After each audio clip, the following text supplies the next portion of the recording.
I always wish to have a Lamborghini. This is off the record. I mean, I always have to have my own Lamborghini. So I say, yeah, okay. So when he drafted the contract from me, there's a clause down there saying that if I win him one world championship, he'll give me a Lamborghini. So that would be my first thing. I'm just sharing with you guys for the first time because that would be my first thing to look at. Are you going to do this, or I'm going to hire a lawyer now to follow the contract?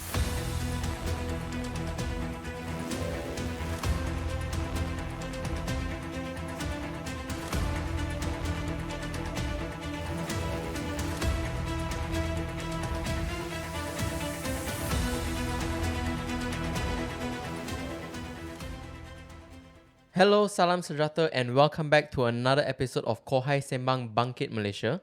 Right, so this series is brought to you by KBS, Kementerian Belia and Sukan, ESI, Esports Integrated, Rakan Muda, and Rakan Muda Rakan Digital.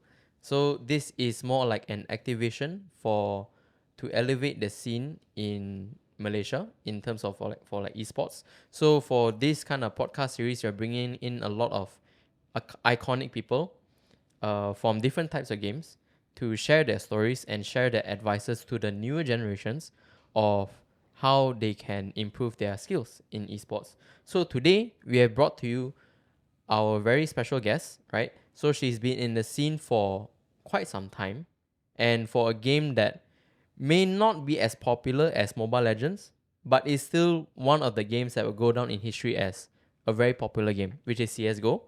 So today we have GFI, who plays for a CSGO team, an all-female team, and last year she even won the award for Player of the Year in the female category. So welcome to the set, GFI. Thank you. So before we get started, I just want to talk about how are you?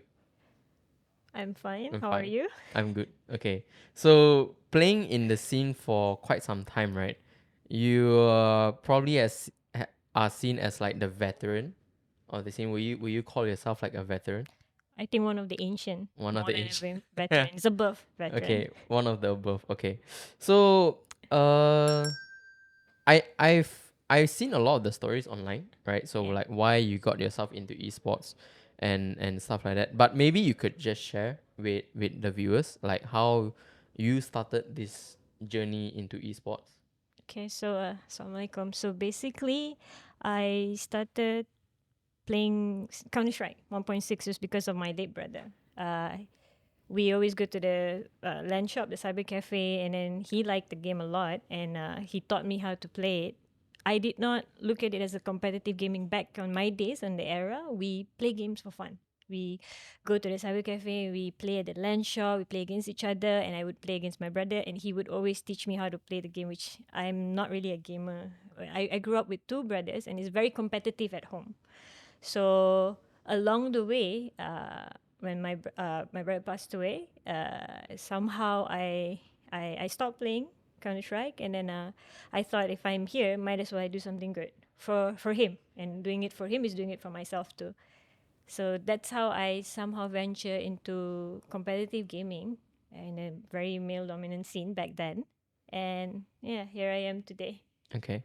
That's very inspiring and very uh inspiring to hear, and also a very big step. I think that's very brave of you to step out of your comfort zone, because you say like you never played it competitively in the Yeah, past, right? Then you jump into an esports player. yeah. But how was that process like last time? Uh, it was very hard because back then the internet access wasn't so good.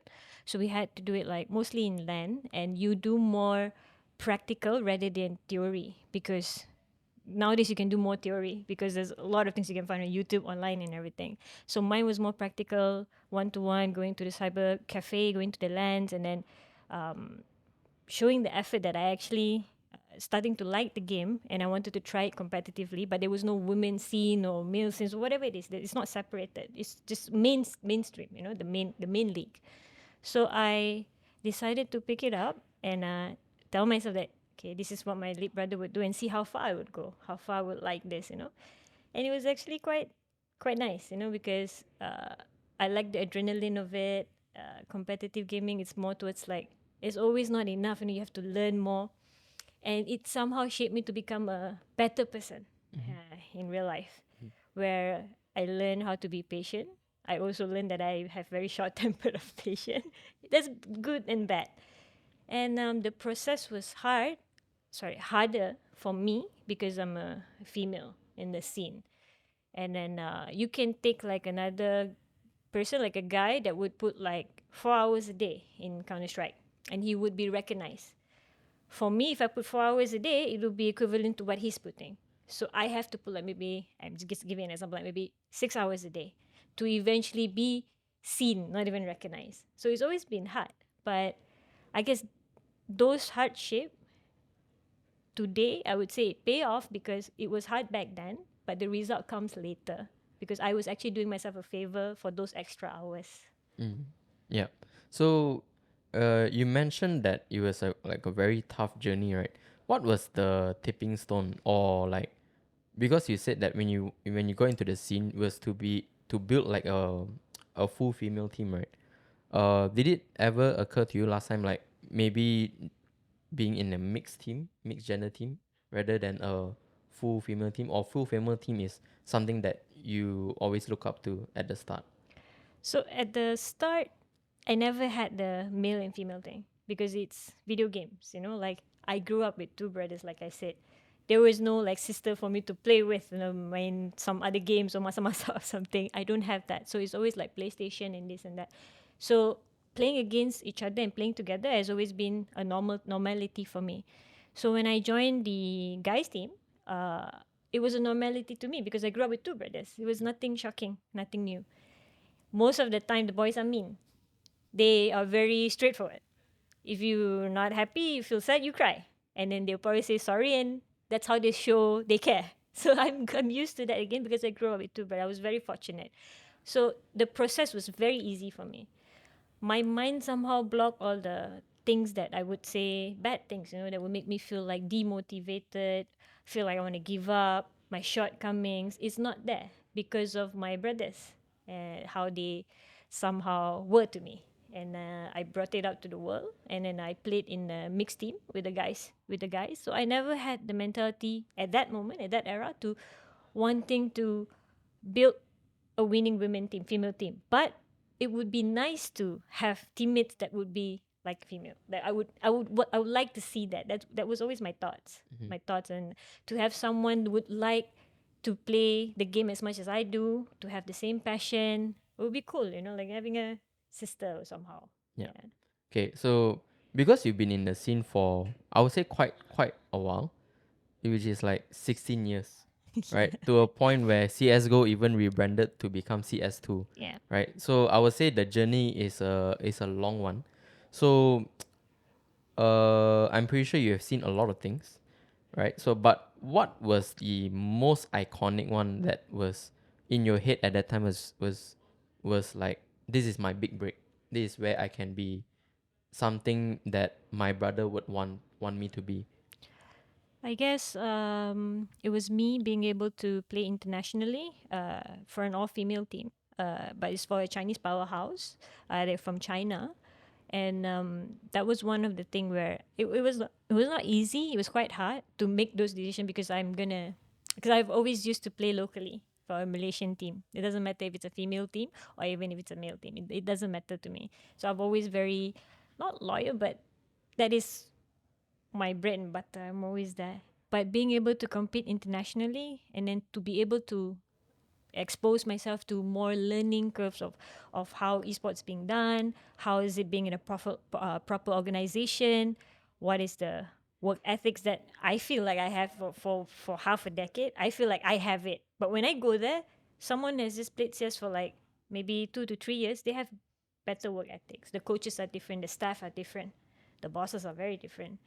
And I get to learn other culture, where there was a lot of misconception about me playing abroad. Why would I don't want to play for my country? It's not that. I'm still a Malaysian. I will still carry my flag, even on my jersey, even on my ID. But there are some things where, in order for one person to be able to grow, to have that growth, you have to come out of your comfort zone, and that was me coming out of my comfort zone. Okay, I see. So you mentioned that this team is from China, right? Yeah. How did they manage to scout you? And how was, I think the most important thing that people will highlight will be the communication between the teammates. So maybe you can share a bit about that. So I played for an all Malaysian team called Spings. We went to a tournament that we were invited to in China. It was in Shanghai. We've always lost to this Singaporean team. Always, like in that year, if there's like 3 tournament of female, we would lose all 3. But I don't know what happened. I guess it's just a stepping stone of faith, and then just the stars was aligning for myself and the team. We played against them again, and we won at the most important tournament of the year. And then we managed to get ourselves to qualify for Valencia, DreamHack Valencia. That was on 2018. And then from there, there was the Chinese team qualified too, coming on second place. And then they saw me and they asked me, after we finished the whole tournament, and then the boss approached me and asking me to eventually consider to join them, which I've been very frank with them that they know that I am a Malaysian, and on top of that I don't speak Chinese Mandarin, especially the Chinese mainland language. But they say it's okay, it's CS. Like, how hard can it be? It's a trial. I'm like, yeah, it's a trial. So yeah, but even if it was a trial for me, again, like I said, it was a very big step, leaving my country, leaving my team, my teammates. That is a full Malaysian team, and leaving the girls. But they understood what's needed to be done because I've been there for so long, because they were juggling with Counter-Strike and also university. So if you think that I have it hard for myself, they were doing too. Like, one of the girls were doing degree and she was playing and we won the tournament. So as much as I portray as something that inspiring, I look at them and I think twice. It's not easy being in uni, and then you need to do your degree, and on top of that you need to play the CS final. So it was an amazing journey for me. And I had a teammate that eventually understood my my dreams and the requirement to achieve it. Okay, that's that's that's also very inspiring. Like you choose not to dwell on it too much, but instead you look at it positively, lah. Yeah. So following up with your experience in CS2, I think from the start of your career, you also see like a lot of other games come out. So we have like Rainbow Six Siege, we have PUBG PC, and then we have Valorant, and then we have transition into mobile games such as like PUBG Mobile, and then like Free Fire. Um, I would say that your passion is still very strong with CS2. Uh, have you ever actually thought that you wanted to move to any other game in between? Because some of the games became like more popular within like pop culture and stuff like that. So did you actually had the thought before that you wanted to transition out? Uh, Not really. Okay. Not really, because like adding all those new FPS games aside with CS 1.6, CS Go, CS2, it's needed. Like when PUBG came out, it was like the thing where everyone would like to play such FPS game that is a little bit different, and then it became competitive, and then it has its own, how to say, like mechanics that is a bit it's like CS, but it's very different. You can have the person point of view, and then it requires a lot of skill of understanding looting, but you can hear footsteps. It's the same thing, but it's somehow unlock other talents and features that we don't know that we could have. So for me, that's like having a new game out there, like an FPS game like Valorant and etc. It's a good opportunity for the for the esport player to recognize their own talent, to becoming the esport athlete that they're supposed to be. So maybe some of the players that would play Counter Strike and go to Valorant, they would say that it's a better game for them, mechanic wise, and then they would eventually unlock more talents for themselves, which is good. And some people who plays like other games like PUBG or something and would come to CS and say it would be a better game. So it has more opportunity for players to become athletes. So I never look at it as an opportunity to me to want to shift to another game because of that's what's trending right now. Because I never did it for trends. So I always did it because I love playing the game. It gives me joy, it gives me happiness. Even though playing it competitively, happiness and fun only comes when you win, but that's the price you pay for being a competitive athlete. Never I have thought to like wanting to shift to another game just because that's what's trending right now. I mean, the game when you play it competitively, the boring word and the boring feeling will never be there. It's always excitement. Always the game's always updating, and CS2 is very beautiful today. If you look at the graphics, even I'm playing a new game, but actually it's just CS. It's the same game that I've been playing for so long, but with the new features, with the new graphics, with the new engine, they added for CS2. It's like me, I'm learning, and eventually, if I've unlocked 100 perks for myself in CS:GO, now I have like another 100 to unlock. So it's a fun thing. It's a thing that can never cross my mind. Right. Okay. Yeah. Understandably so. And how do you think like the scene for CS, like from CS:GO to CS2, how do you think that whole rebranding had elevated the whole scene in the esports? Obviously, the first phase of it, it's not the best. You're gonna have changes are always hard. So some people will say, "What is this?" Some people will say, "This is amazing." Changes are always hard, not just in games or in style, even in your lifestyle, in yourself. But what is good, I think, is that when it's given time and slowly, like the game developer is looking at it, like Valve is looking at it, and then saying that okay, this is what we need to add more to make it better. Like I said, I had 100 perks that maybe I've unlocked for half a decade, and I have hit the ceiling. And having CS2, the transition to that, somehow the ceiling become higher. So you eventually have more things to do. Nowadays they have like third party program to do analysts to have like job opportunities. For an example, last time we would need only 5 players with a substitute, and then when it comes to CS:GO competitive, after that we have like 5 players with substitute and also a coach. But nowadays we have a full coaching staff with analysts and etc. in details. And then you add, now we have sports psychology. Mhm. Those are all job opportunities Yeah. for the new generation.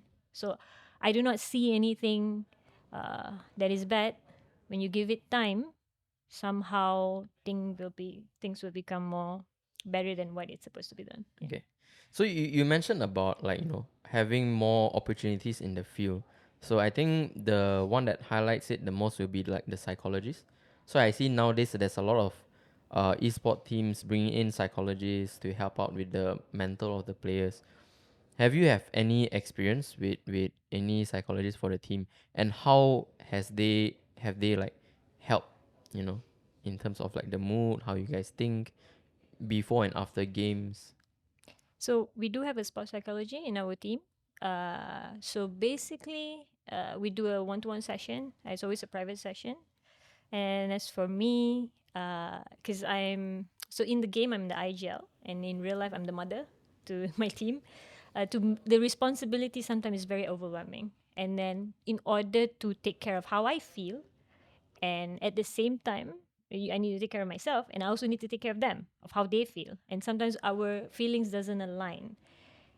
But where do I go to from there? I cannot go to them and say that you need to understand how I feel. Maybe they can do it for like 5 times, maybe out of 10. So that's where sports psychology needs to come in, to understand our goal and our vision and our purpose of being here. And if those three things doesn't align for this player or for myself anymore, the sports psychology can eventually uh, verify that and to speak to the higher management to see what's needed to be helped. Because there's no point. Sometimes we're in the box. We don't know that we're burnt out, we're overwhelmed, and then all we have in our head is that we want to do better. We don't want to disappoint people. But instead of not disappointing people, we are disappointing ourselves, and then we go into this loophole of very negative and bad feelings, and that will disrupt the performance. So sports psych is very important, and for myself, my sports psych has been helping me to achieve my goals even until today. And obviously everyone has their shortcoming. Like for myself, if you look at me and you think that 16 years, okay, I probably have a lot of experience in this and I would know how to tackle all of my emotions, is not true, because I've experienced new experience too. And there are some certain things that I don't have answer towards it, other than I need a third person to tell me that okay, this is what you're feeling and this is what you need to do. Sometimes taking a step back is better. But being competitive like me, taking a step back is like, no, I'm gonna derank. But to them, it's like it's fine to derank. You're gonna rank up even 5 times more after this. It's very hard to see that unless you have someone that is, uh, at that level of knowledge to understand how you feel and what you think to put it in a two different category. Yeah. So, uh, what was it like to be an IGL for because you mentioned that when you entered HSG, right? Were you always the IGL from the start? No, I was just a player. Just a player. So how did you transition from a player to an IGL? So when I joined the Chinese team, when I joined them first time, I had 4 Chinese player, and then I was doing the role where I did not need to talk much, but I just need to take some orders, and I would have sticky notes on my screen saying like Ho Mian, Deng Xia, all these things. I'll be like, oh my god, I have to have this, and then I have it in English, and then in Chinese. So the role they give me is more towards like I just shoot people, I just listen, I just play for myself. It's just okay, a little bit here and there, and I told myself that I needed to do more. I wanted to contribute more. It has to come from yourself, and then no one forced me, and I slowly learned only keywords in CS. And imagine that I can eventually speak a sentence I can understand. Now, it's probably like the worst, like the worst Chinese ever, but it is understandable. It's forgivable. That's what my boss would say. And then we were playing an online qualifier, which we won. But one of the girls decided to take a different path because she felt like it was too overwhelming for her and she didn't want to continue. And there was no other player that would want to take that role. So my Chinese coach, just told my boss and said, just give her a try. And I'm like, I don't know what to do. And he says, okay, I'm just going to teach you very simple. Rabi, Ra, A, okay, Baodan A, Baodan B, Tu Zong Lu. Okay, I'm just like, okay, fine. I just pick all the 5 keywords and I lead the team that way. But it's CS, there is no point if you have a very high level communication, but you have zero chemistry. It has to come hand in hand. If you have super high level chemistry between each other, the comms is not even needed. You just play by body language and stuff. It is what it is. When it comes to games, any game, it doesn't have to be CS. So we had the chemistry, so the team helped me through quite easily, quite smoothly, and from there onwards, I became the IGL until today. So, you mentioned chemistry is like very important. Um, Normally, I think chemistry is like built outside of game. Would you agree? Yes, Right. 100%. So, would it consider like group activities, or like it doesn't even need to be like such a big action? It can be like small things as well. That's the thing. There's 2 different things. Like when it comes to esport, you can take this as a job and have the highest respect for your next teammate, and eventually work in the game together. Even though you don't have a good bonding in real life, because the respect is there, the mutual respect and understanding is there. So you'll be a unit to go towards teamwork. But you can have more empathy, and then have more like you feel that you care and you needed to do more because this person somehow helped you out with your something in real life. And then when you go in the game, you feel like, oh my god, she's struggling, I need to help her. And it's not your job to help me, it's my job to help you. But you can have this feeling, and eventually the game will automatically become beautiful, it will become great. So the chemistry is important, and it's the key of having that is respect for each other.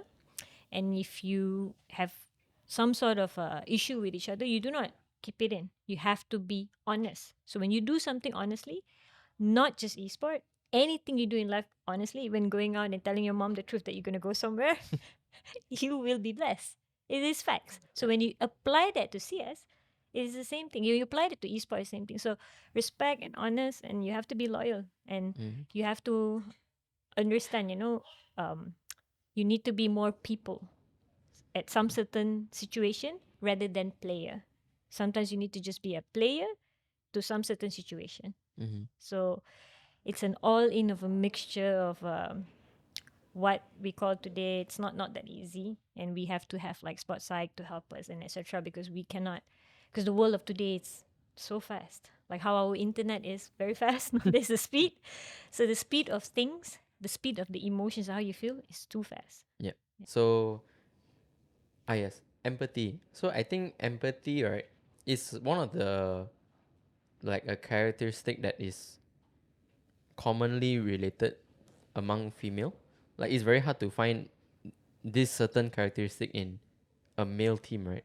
So would you say that you have uh knowing this, you will have a better time resolving conflicts, having better communication in a female team compared to a mixed team? It's the other way around. Other way around. Being in a male team is more straightforward.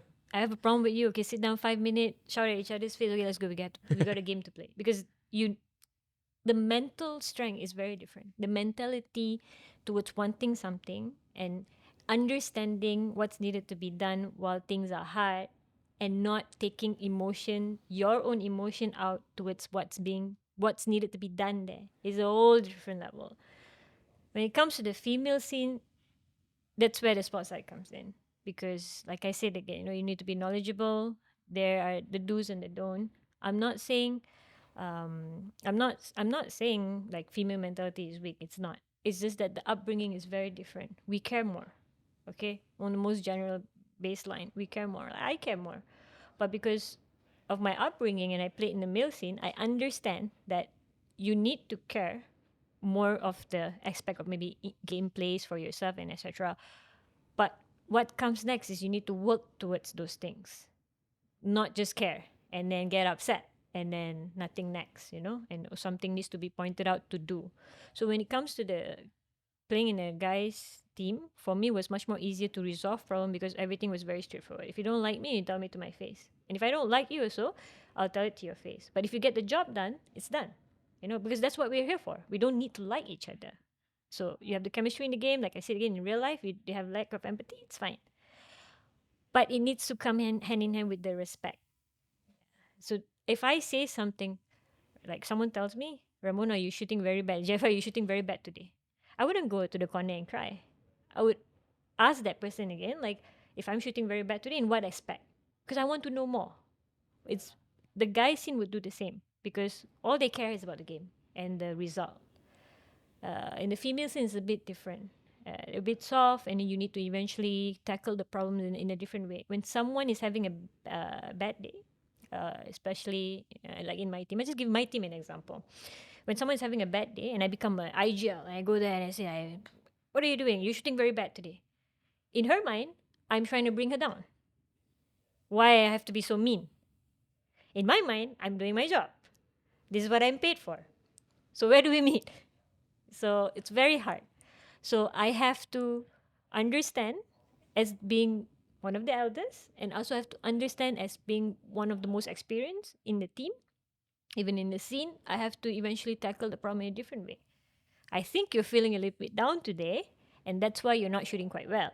And the only way for you to overcome this is for you to feel better, and the CS will fix by itself. White lies. But it works. At the end of the day, they get the job done, I get my job done, and then we get the result. How do I know all this? Is because I play in the males team and I see how different is it when I try to tackle the problem that currently in the team I'm in, with the atmosphere and everything, it doesn't work that way. You got to work hard, you got to work smart, you got to sentence your words properly. But when it comes to someone that I've played CS for like maybe 7-8 years with, I don't have to sentence my words properly. I just look at you playing them toot today, and he'll be like, no, you're the toot today. We can laugh about it. It's very different. So, like I said again, it's opportunities for me learning. People always think that it's easier to resolve problem when you have empathy. No, you have to have everything. You have to have all mixtures of everything to be able to strive at this current trendy era. So yeah. Yeah. So I think you mentioned something that I can definitely resonate with is like how you communicate, right? So back when I started working as an intern, as like a associate producer for a show, it was under Astro. So back then in Astro, if you do something wrong, they will flip the table on you. But you don't get that these days. These days it's like they sugarcoat things and then they tell you what's bad or what needs to Here's the improve. donut, but can you sit down? Can I speak to you for a while? Yeah. So I think this is like the a lot of the strategies that a lot of the teams that you use, right? If they know that you played bad today, let's say like for example your case, your aim is bad today. Maybe I try to sugarcoat. It's like, hey, I like your rotation here, but maybe you can improve in terms of your aiming, because we are so conditioned to like we always want to know the bad news first. Yes. So it always affects like no matter how good the the good news are, we are always fixated on the bad. It's like, oh, you tell me I'm bad. Oh, I'm always bad. Only want to focus on the, not what's the meaning of it, but what's Yeah. being said. Yeah. You know, the point is that the meaning of what's being said, that is the most important thing. So if someone were to tell me, walk up to me today, my coach were to tell me that I did a bad call, I wouldn't flip the table. I would ask myself, again, what bad call did I do? And if I cannot solve the equation, I would ask him. And if he's a good coach, he would be able to point out in formula of what wrong calls did I do, and he would come up with a solution to how I can eventually become better. That's what a coach is there for. That's what we all need as an athlete. So as for me, like a emotional state and my mental health, it all goes to the sport side. So she will break down towards how I feel, how wrong, because it takes a lot of energy. If you can fix a problem in 5 minutes and you have to spend 30 minutes to it, it takes 25 minutes of your energy. And sooner or later, you will get burnout. But you need to verify that situation yourself, take care of yourself, and also take care of the other people around you. And knowing that this is part of the job of today. So it's sugarcoating is something that is needed for the generation of today. From where I come from, I wish I had that. But if I had that, then I wouldn't be as resilient as I am today. So Yeah. So, in the topic of like coaching, right, or like discussion with coaches, were there any moments of like throughout your career that you have witnessed, or maybe a part of, you can mention either one, that there were times where the player and coaches will go head to head to a point where it become like quite a serious issue. yeah, because I mean, so many times because as players we have things in our mind. The only reason sometimes that we agree to things because that person holds the coach status and eventually we're supposed to follow the orders. And not, I think not every player can eventually sentence their word correctly, handle their emotion properly in a correct manner. And not all coaches are well-trained coaches like traditional sports to know how to speak to this generation, to that generation. Maybe when my coach speak to me, for example, it'll be so easy, 5 minutes, just tell me where I'm bad at, where I suck at, you fix it. Not my problem, is your problem. But when maybe my coach does this to another player that has been playing only maybe for 3 years or 4 years, and she has a different ways of dealing with stress and dealing with negativity or feedbacks, even I wouldn't say feedbacks but comments towards your game, she would eventually have it hard, and then this thing where they create is what I call a defensive mechanism, where when someone's telling you your mistake and that person is authorized to tell you your mistake just about the game, you become so defensive. Instead of self-reflecting, you deflect. Self-reflecting, you deflect. But you forget for 1 second, again, we're here, you want to win, I want to win. The coach is doing his job because he wants us to win. No coach would go there and say, you're doing so bad, you're the worst player, that's it, finish. And then I would say that's a bad coach. I wouldn't side the coach, I would side the player. But none of that happened in front of me as an experienced player. I would say the defense mechanism is to deflect.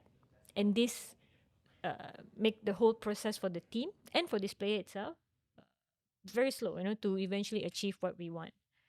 So I have, whatever I'm saying right now is whatever example I'm giving as I had in my team. Because we are playing in a high competitive scene and we have to be overbrought in overseas for so long, that means you're missing home. You're not just home, you're missing the food. For an example, you don't like a certain food because you're missing, like I miss teh tarik nasi lemak. I want to cry sometimes at night there because I stay there for so long. What about them? Like maybe I can handle it, but maybe they cannot handle it. So it's a mental state where everyone need to understand when it comes to competitive gaming, there's no fun in games. You know, you need to know what is your goal. At the end of the day, we all want the same thing, but to achieve it, we all have different tolerance. Yeah. So someone when they have a shortcoming tolerance, you have to have a different approach. So it depends on the player receiving end, and also as a coach, how well do you handle the human thing? So it's not just in-game strategy. So we have an analyst to do our strategies. Our coach is mostly like our person, a discipline teacher. Don't do that, don't do this, or etc. And we cannot fight back. Yeah. Yeah. So, you've played, I think, with different like generation of players, like from the OGs to the, I would say the late millennials, and then now you have a lot of like Gen Zs maybe coming into the scene, right? I wouldn't ask for your preference, but I think more of the important question is like the transition of your perspective on the players itself and how they help to change the overall scene. Um, I guess I have no preference, but I'm living at the I would say at the situation where I need to adapt, because I'm still playing. So for me, like when back then when we play, like I said, the problem solving is very fast, and the adaptation is like on the go. With the current I would say situation I'm in right now, playing in a team, and I see how the team are growing uh, quite rapidly fast with the internet, with the help of a lot of coaching staff and everything, and even what you can do for yourself individually on your own practice time. It's amazing. Most of the youth work very hard, but some of the youth work very smart. So they are actually teaching me how to eventually work smart, because I come from the era where I work hard. You know, for them they'd be like, why do you need to do that? You can just do this. I'm like, oh my god, okay. So they are helping me to hand in hand. It's just that they don't know it. But what I see their shortcomings would be, uh, it's because the like I said, the internet is very fast in the world of today.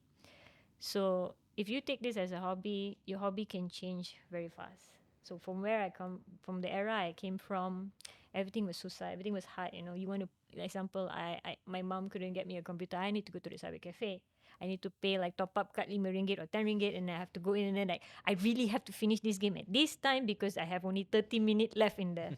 They don't have this experience. So for them it's like they go home, they on the PC. Oh my god, it's lagging. That's it. Throw away, and then I buy a new one.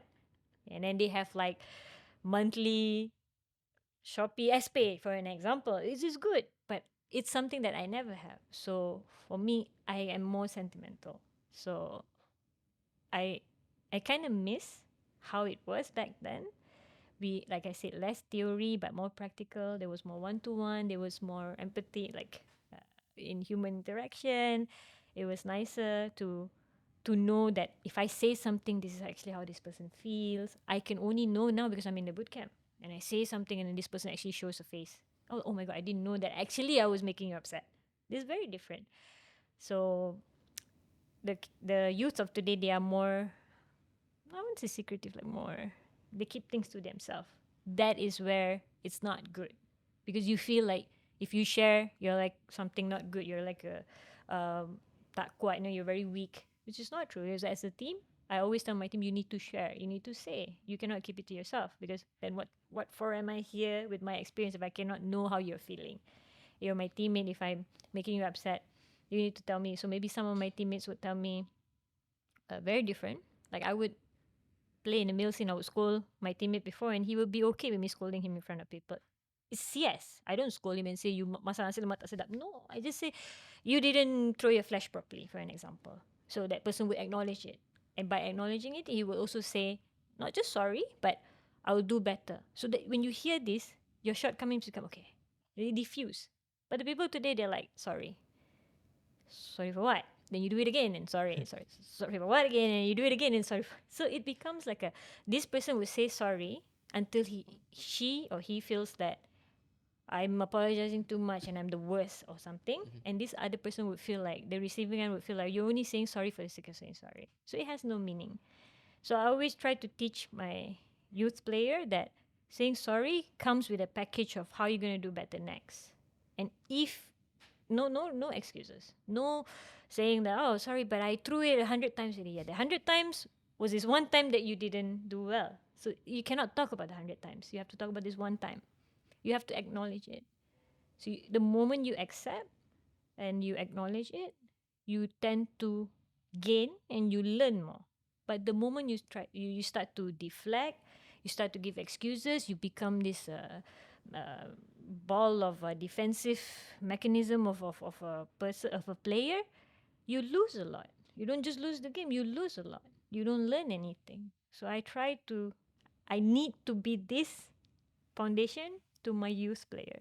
It's very tiring, but like I said, like I enjoy what I do. My boss has the full trust for me, which I'm very fortunate.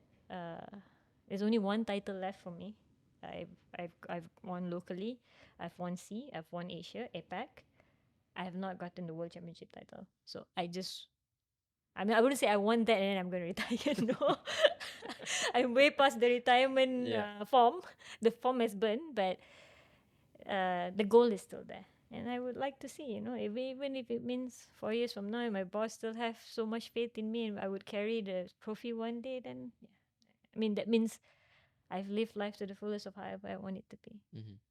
That's quite beautiful, right? So on the same note of retirement, right, at your age, right, you guys can search the age on Wikipedia. I'm not going to disclose here, right, where most people would retire from pro, right?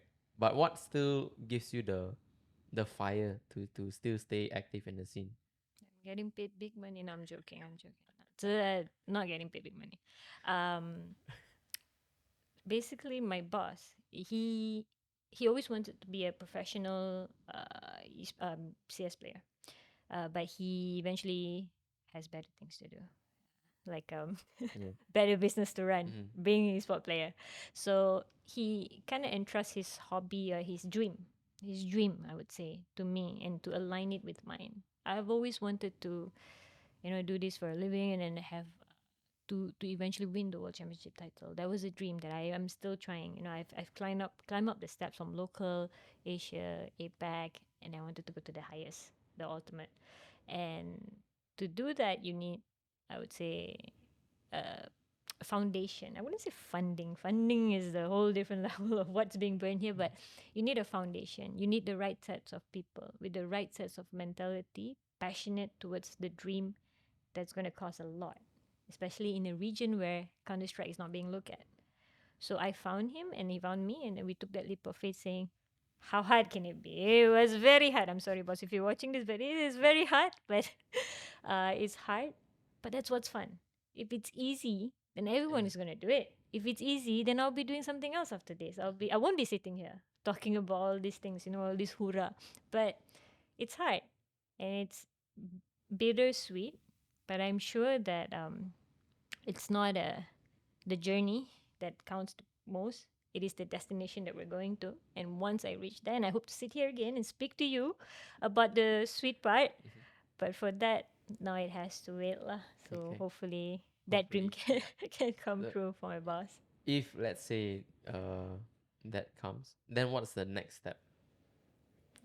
Would you still be in the scene, or would you look from like a bird's eye view kind of thing, like coaching and analyst? I mean, the first thing I will look at is what my boss is written in the contract, because my contract is a bit. I mean, I can't. I'm gonna disclose this a little bit, but we have this joke. Like, I have this with my boss because he likes cars. He's a sportsman.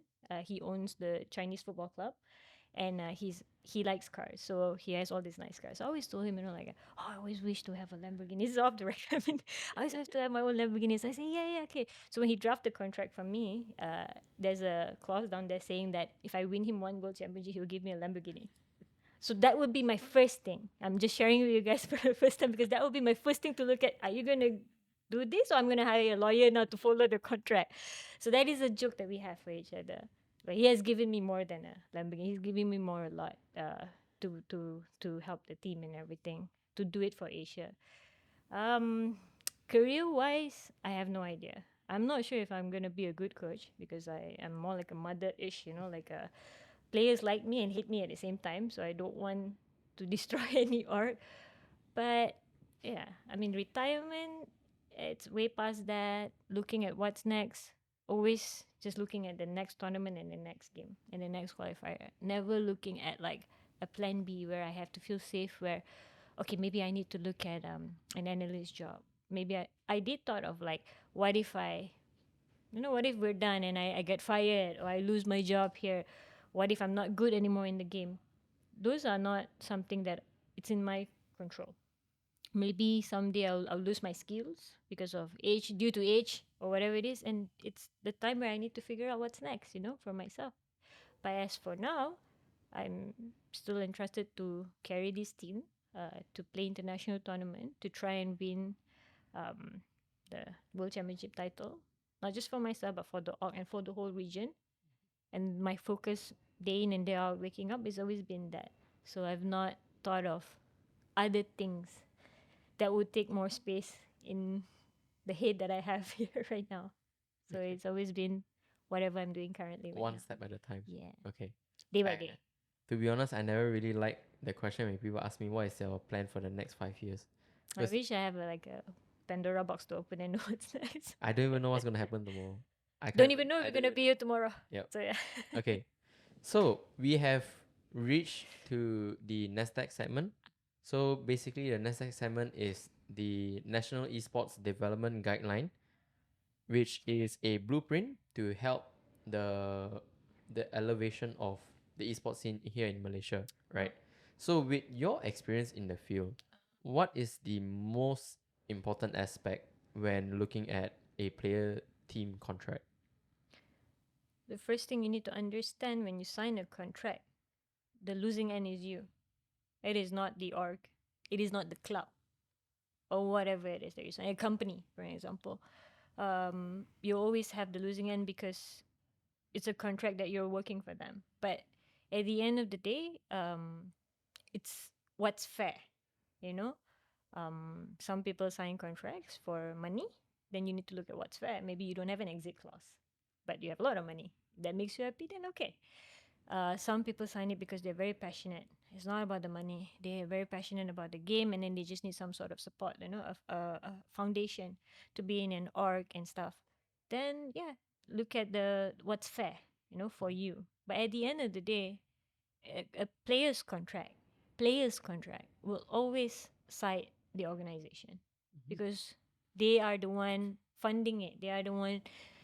You're doing the heavy lifting, but they are doing the heavy lifting in their pockets. Yeah. So I can go up and say to an org saying that if you sign me, I want this clause, this clause, this clause. But they're gonna be some sort of a meet in the middle. But the meet in the middle is never in the middle.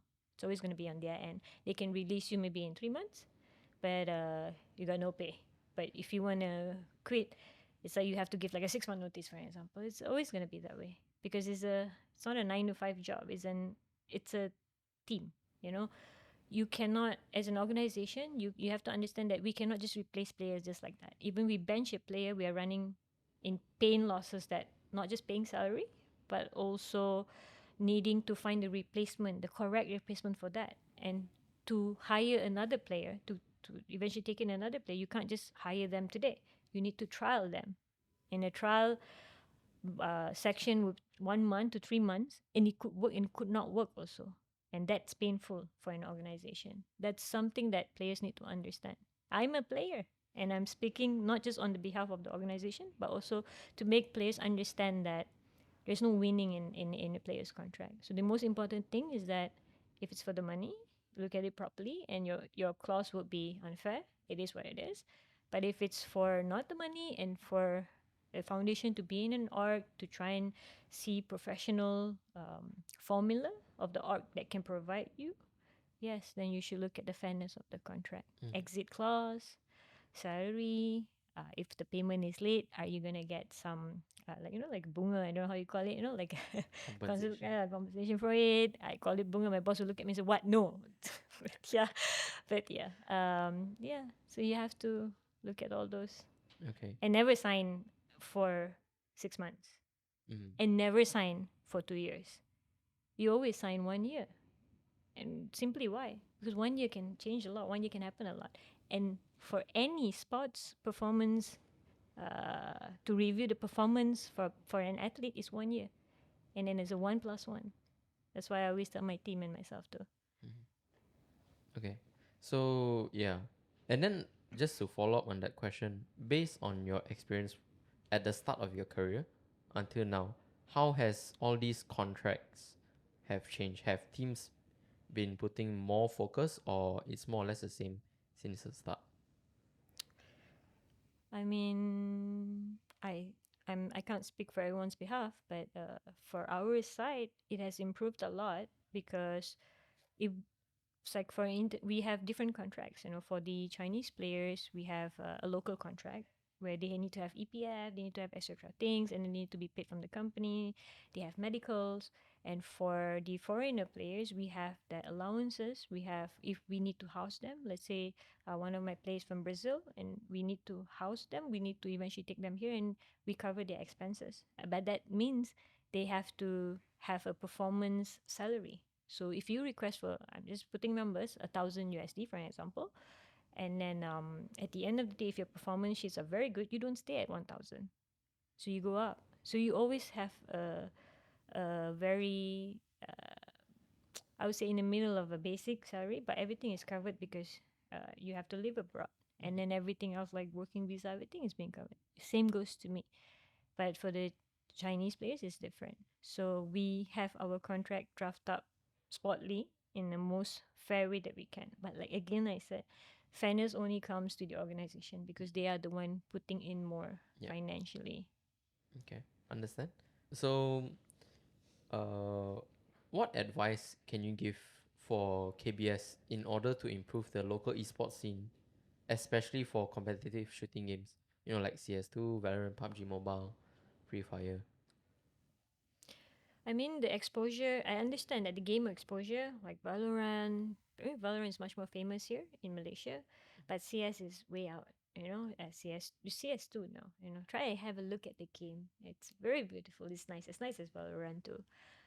You need to understand that every game will come into a section where there's like trend setting. Like you have this game, that game, and etc. You have a mobile game, and after that you have some tablet games, some I don't know, God knows. But at the end of the day, when it comes to these two main games like Valorant and CS, they already established quite well in the European scene, in wherever else, in the world, part of the world except for Asia. Most of the FPS players from Malaysia are quite talented, and they are not playing for a Malaysian team because there's no, again, everything is not about funding, it's about foundation. You need to have pillars where the players can go to, and then they can eventually understand how. For me to understand professionalism, esport in the higher tier level, I have to join an overseas team. Why do I need to do that when if my country has like KBS, we have ESI, you are doing it for mobile games, you are doing it for other games. It's the same.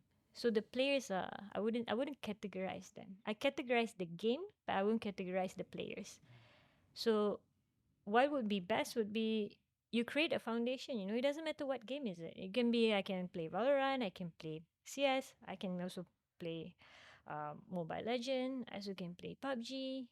It's at the end of the day, there needs to be some sort of foundation, and the government needs to recognize it that esport is no longer just a sport that people just play and then say, okay, it's a gaming thing. It's one of the education line to professionalism, to work ethics, towards I don't know, even job opportunities, being a caster, opening up a business where merchandising is very big. So it's very well established in Overbroad, but it's not here. So that would be the best main focus for me to see in the future, to not be confused, like what's trendy, and that is what needs to be funded. You need foundation. Funding comes next. Foundation, and then you fund it, it becomes more bigger. So it's something that is seed that has always been there, but it's not planted because it's not mainstream. Yeah. It cannot be like that.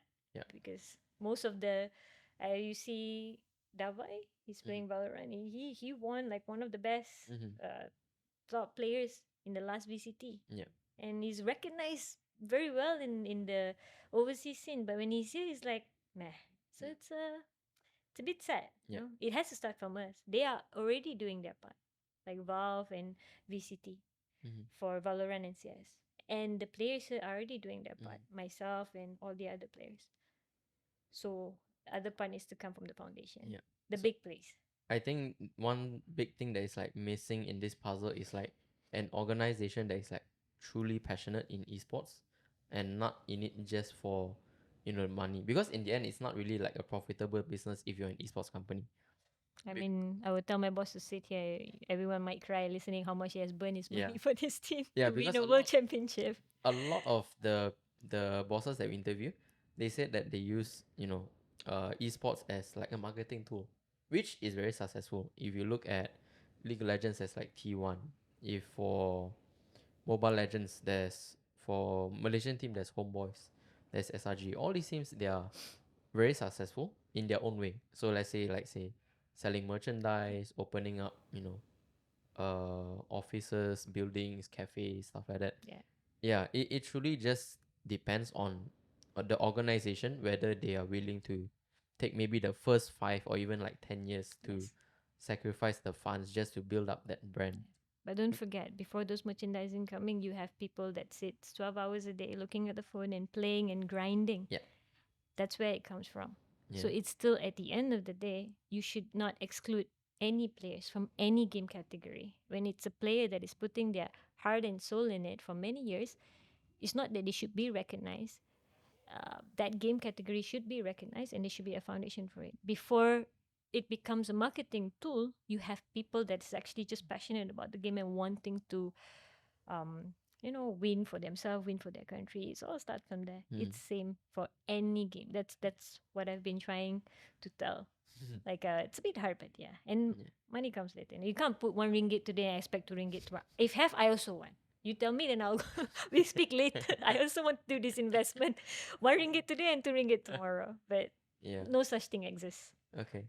All right. So thank you so much for your time You're to welcome. coming over to KOHAI Sembang BANGKIT Malaysia. You're welcome. It was I think it's a pleasure to have over someone different from the scene. Always we have Mobile Legends, MOBA, but we didn't really have shooting game. I'm very honored. Our video editor wanted Davai, but he rejected us. Oh, he has a tournament in Shanghai soon. I Yeah. think. When players are like that, they'll be like, I need to play. I mean, I've been on his side. He very desperate. He wanted to go Kelantan find him. Go fishing in him. Okay. Right. So that's it for this episode. So how can fans find you on social media? I mean, my social media, I don't use GFI. I use Ramona Azwin. So my handle is all Ramona Azwin. I'm on Twitter. I mean, not Twitter anymore. On X and on Instagram, on Facebook. Okay. Cool. All right. So thank you so much for your time. Thank you. And for the next KOHAI Sembang BANGKIT Malaysia episode, stay tuned because we will also be inviting more iconic guests within the esports scene. And I'll see you guys next time.